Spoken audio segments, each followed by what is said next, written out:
ganap nga, ay ngayong araw na nga gaganapin ang pictorial nga ni Deche para sa graduation niya. Aga ko nga pinapunta sila Mami Ron at Mami Utoy dahil sabi niya sa akin alas 9 nga daw magi-start. Pinaayos ko pa talaga siya dito nga sa mga makeup artist ko para maganda nga yung magiging result ng graduation picture niya. Naalala ko kasi yung graduation picture ko nun, Diyos ko, kulay blue ang eyeshadow ko, nakshuta.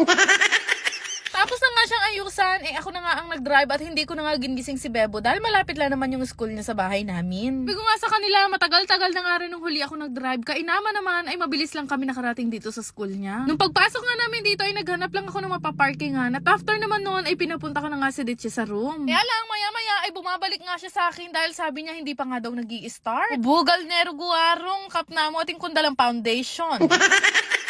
Tapos maya-maya rin naman ay may tumatawag nga sa akin at nung sinagot ko nga ito pala si Angeline Mapagmahal. Tawanan nga kami ng tawanan dito. Paano ba naman? Nagsa-sign language lang kami dahil sira nga daw yung mic ng cellphone niya. Ay, Diyos ko.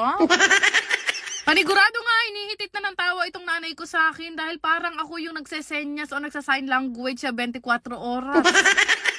Dahil medyo matagal pa nga at magla-lunch break nga muna daw yung mga photographer, naghanap nga muna kami ng pwede naming bilhan na pagkain itong si Shaira. Hindi nga namin dinala yung kotse dahil walking distance lang naman dito yung 7-Eleven at bumili na nga lang kami ng mga hotdog. Actually, yung mga time nga na to, nagugutom na rin ako. Kuha na nga rin ako ng 3 tubig para sa aming 3 at after naman noon ay kinuha ko naman ng siopaw itong si Ditchi. Sa kakamadali kasi namin kaninang umaga ay hindi na nga kami nakapag-breakfast at wala kaming kinain kahit tinapay. Naman makapagbayad na nga kami ay bumalik na ulit kami sa school at hinanap ko na nga to si Ditchi para maibigay yung siopaw niya. Simula kasi kagabi ay hindi ako kumain ng dinner dahil nakatulugan ko na nga ang pagod. Pero ayun nga, hindi ko pa nga nauubos itong hotdog ay tinatawag na nga yung pangalan nila Ditchi at dali-dali ko na nga siyang niretouch. Tingnan talaga kahit saan ako magpunta lagi kong bit-bit itong makeup kit ko. Sabi nga sa amin ng teacher na Ditchi ay mag-creative shot muna nga daw sila bago yung toga. Nagtulong na nga kami dalawa ni Shaira Vlogs dahil madalian nga lang daw. Peg naman ngayon ni Ditchi ay CEO, loko.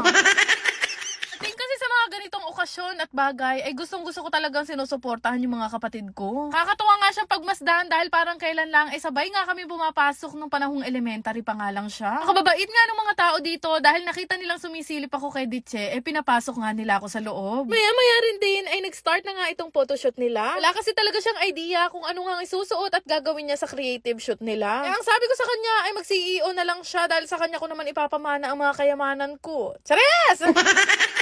Diba? Dalagan-dalaga na ang Ditche nyo at ilang buwan na nga lang igagraduate na nga siya. Tapos nga ng creative shoot nila ay nagpunta na ulit kami dito sa classroom para magbihis at magpalit naman siya ng school uniform nila. Ilisang pagpapalit nga lang yung ginawa namin dahil marami pa nga nakapila para sa shoot. This time, pipicturean na nga sila suot ang kanilang mga toga. Kaya panigurado kapag ka napanood to ni Angelo at Angeline Mapagmahal ay nakangiti yan ng sobra dahil nakikita nilang gagraduate na nga tong si Ditche. Hanggang ngayon, hindi ko rin lubos maisip na napag-aral ko nga ang kapatid ko sa private school. Noon ay talaga namang sobrang hirap ng buhay, makapagtapos lang ako. Sabi ko nga sa inyo kahit saang school papasukin ko. Di man perpekto ang buhay namin ngayon, ang mahalaga ay naipoprovide ko ang pangangailangan ng pamilya ko, lalong-lalo na yung mga kapatid ko. At ito ang isa sa pinakamasarap na reward sa aming mga breadwinner. Forward, nung matapos nga ang shoot ni Ditche, ay dumiretso nga kami dito sa car wash nang mapalinis ko nga itong sasakyan. Buong buhay ko, first time ko palang magpapa-car wash, muntik pa akong sumadsad kay kuya, naksyota.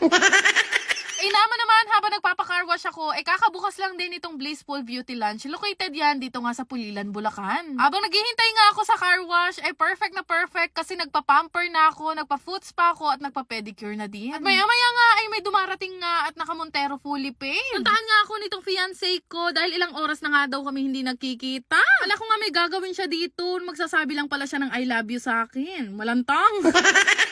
Ganyan ka-sweet ang fiancé ko, kaya panigurado hindi kami susunod kay Bea at Dominic. Chares!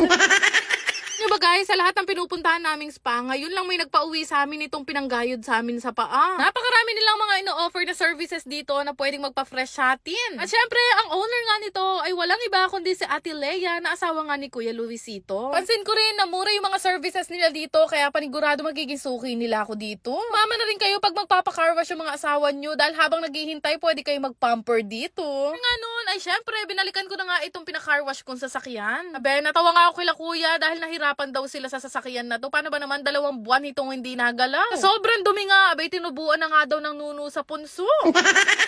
At finally, nakasurvive at nakauwi naman kami ng ligtas nang walang naaagrabyadong tao. Naksyota.